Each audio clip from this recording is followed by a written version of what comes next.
ఎవరి కాళ్ళ కిందకి నీళ్ళు వచ్చినప్పుడు వాళ్ళకి తెలుస్తుంది అంటే ఆ మాట వినడమే కానీ నా దగ్గరకు వచ్చిందాక తెలియలేదన్నమాట నాకు.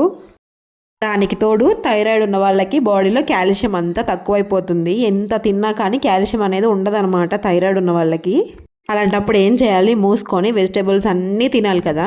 నాకు నిజంగా అంతకుముందు వెజిటేబుల్స్ అన్నీ తినడం అసలు ఇష్టం ఉండదు. ఏవో ఏరుకోరి 4 రకాలు తింటా అనమాట. ఇప్పుడు నా దగ్గరకు వచ్చిన తర్వాత నాకు అర్థమైంది అసలు ఏమైందంటే, మేడ మీద బట్టలు ఉన్నాయని చెప్పేసి తీసుకొద్దామని వెళ్ళాను. ఒక్క మెట్టు మీద పైన నుంచి దిగుతుంటే ఒక్క మెట్టు మీద కాలు వేసి 4 మెట్లు కిందకి పడ్డానమాట. పడిన తర్వాత అర్థమైంది దేవుడి దయ వల్ల ఏ కాలో చెయ్యో ఎరగలేదనమాట. అలా జరిగిన తర్వాత రెండో రోజు అర్థమైంది నా చెయ్యికి బాగా పెయిన్ వస్తుంటే అప్పుడు అర్థమైంది అనమాట. అప్పుడెప్పుడో ఒకసారి నా చెయ్యి ఫ్రాక్చర్ లాగా అట్లాగ అయిందనమాట. మళ్ళీ ఇప్పుడు అది పెయిన్ వచ్చింది. సో ఇప్పుడు పెయిన్ నా దాకా వచ్చింది కాబట్టి నాకు అర్థమవుతుంది. అందుకే తినాలి అని పెద్దవాళ్ళు చెప్పినప్పుడు వినాలి, కాకపోతే ఇలానే ఉంటుంది. నచ్చితే సబ్స్క్రైబ్ చేసుకోవచ్చు కదా.